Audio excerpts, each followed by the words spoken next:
That is James Mennie. He is over at the Montreal Gazette. And Jim, might as well pick up where we left off on this story out of the Terrebonne by-election that's going to be having to happen after the Supreme Court ruling. What'd you make of this? Well, you can pick up where you left off, but I'm going to pick up someplace else because I really think this is another nudge towards a general election. Okay. And it's not so much the idea that, it's the numbers that you discuss. It's the fact that there's two safe Liberal seats going to be up for grabs. A Conservative is dropping out.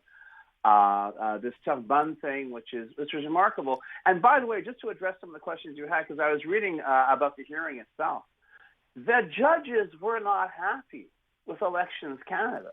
The judges basically said Elections Canada had one job to do, and it didn't do it. So it was, and in fact, when the lawyers were being interrupted by the judges who clearly had already made up their minds on this one, saying, no, you don't turn around and have this all these loose ends and pretend this is going to work with one vote and expect to maintain some kind of faith in the electoral system. So yes, another by-election to add to the others. I still think Carney's going to pull the trigger. Spring election.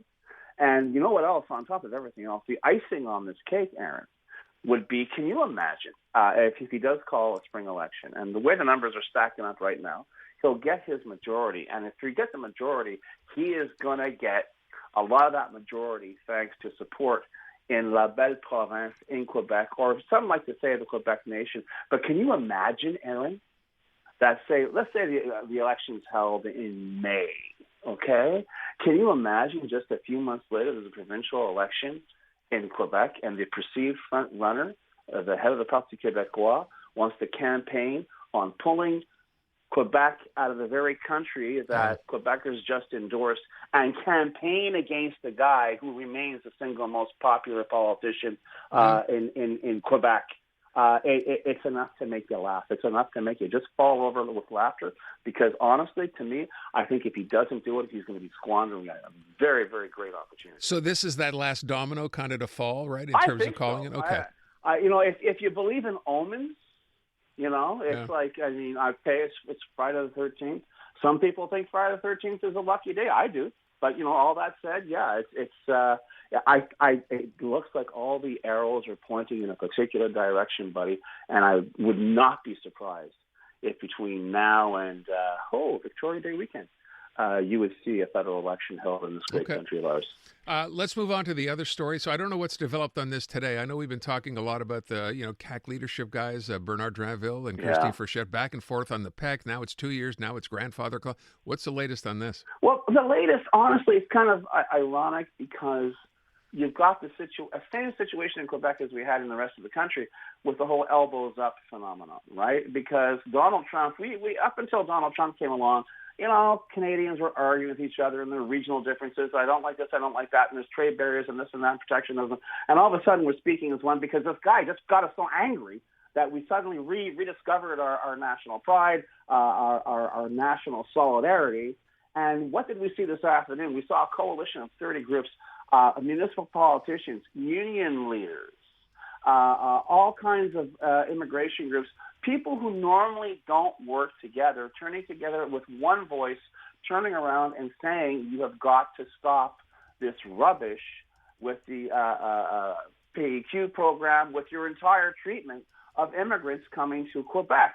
And they pointed out, and I love this line, they said, you are making us a laughing stock in the international francophonie. In other words, the word is out on Quebec. And it's not just now, Aaron. I decided to commit a little bit of journalism there, and I was digging back. Simon Jolin Barrette, who was the immigration minister in 2019, drove a truck through this program as well. There were literally, I think, 18,000 files that got trashed because, we're going to start from zero, but then all of a sudden they discovered, hey, we just stranded 18,000 people who thought they were going to be able to work here or maybe even live here, and now that's up in the air. They've been bungling this over and over and over again, but the consequences are real. The financial consequences are real. There is a labor shortage, and it'll be exacerbated if this goes through. Plus, as we had this conversation earlier this week, the whole idea that the word is out on Quebec. The word is out that they are a bunch of incompetents. Don't waste your time. Don't waste your money. You want to change your life. You want to live someplace else. That's fine. Don't waste your time coming to Quebec, because it is precisely what it will be. And the delicious irony, of course, is that the very people who were able to cruise to power for 8 years on the backs of immigrants, suggesting immigrants are responsible for every ill in Quebec, are now discovering that there is the cœur bleu, which has become the symbol of this coalition. The idea that, you know what, we want these people here. They have thrown in their lot with Quebec, and we support them. And Mr. Government, even though your days may be numbered, you better do something about it sooner rather than later, because this is not sentiment. This is nuts and bolts, dollars and cents, stakes that we have here, and if you don't deal with it, you're going to have even bigger problems down the road. It's interesting to see the groundswell this thing has had, right, over just the past few weeks, right? We had a couple of small protests. We started hearing from people who were speaking out about this, specific individual cases, right, of people in the situations they found themselves in, and now all of a sudden, this is going to end up being, you think, Jim, a complete turnaround or not? I think so, because if nothing else, the truth, which I think a lot of politicians, and not just politicians in the CAQ, let's just say a lot of nationalists, so-called nationalist identity-based politicians have made is, il y a des Québécois, des bons francophones, des gens qui s'appellent Tremblay, okay, puis les immigrants, okay?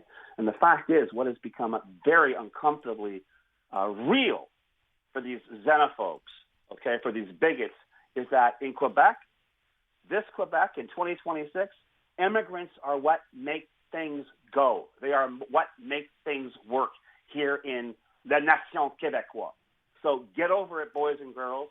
You had better stop trying to throw spanners in the works, because the engine you're going to jam up is your own. And Quebecers, even those named Tremblay, are going to want your heads on a plate if it keeps up. All right, before we get out of here, Jim, I will ask you the question that started the show. It is Valentine's Day weekend. Valentine's Day is tomorrow. We were asking listeners, and we'll come back and do this in just a minute. But everyone has kind of, told their story about how they met their significant other. You want to share yours? I went on vacation, and Okay. she replaced me at work. And when I came back, she hated me because she was always being introduced as this, this is the girl who's replacing Jim. And anyway, we hit it off, and we've been together ever since. Okay, wait, I have questions. This is someone you met at work who was there to replace you? No, this is someone I went on vacation. Right. She replaced me at work. She was my replacement. They had to hire someone to. Okay. So she was being perpetually. I've been there for a while. It was, if you remember, Classic Bookstore. That's where I worked. And she had been hired to replace me because I was on vacation. Mm-hmm. And because I'd been there for a while, people kept introducing her as, this is the girl who's replacing Jim. Oh, okay. And she decided she hated Jim. She'd never met me, but she decided already she hated my guts because that was her definition of her identity. Okay. And then we finally met. And I can't say, it was, we hit it off right off, but we did hit it off. Well, hold on a sec. You met then when you came back from vacation? That would be the first time you met her? Yeah. Okay. And we went out and we dated, and the rest is history, Aaron. How long? What year is this? Geez Louise. Let me put it to you. I think you're supposed to remember. 46 or 47 years. Wow. Yeah, I know. Wow. My hair was black as night, Aaron. Just you could have stopped that I had hair. Okay. Well, listen, Jim, I'm sure you have big plans for tomorrow night with your significant other. And yes, I certainly do. Oh, absolutely. We may actually stay up till maybe 10. Well, I got a tongue firmly planted in cheek, I think. Absolument, and it's been hammered in there for the last 4 decades, my friend. You have a good weekend nonetheless, and send your wife our best wishes as well. And the same to you and Val. I'm Dylan Playfair. And I'm Tyler Smith. We're putting loneliness in the penalty box by talking to some of our favorite athletes about the importance of friendship. This is Bromance. Bromance is brought to you by Charm Diamond Centers, proudly Canadian-owned and operated. Charm has been part of your love stories and bromances for over 50 years. And you can find Bromance on the iHeartRadio network or wherever you get your podcasts.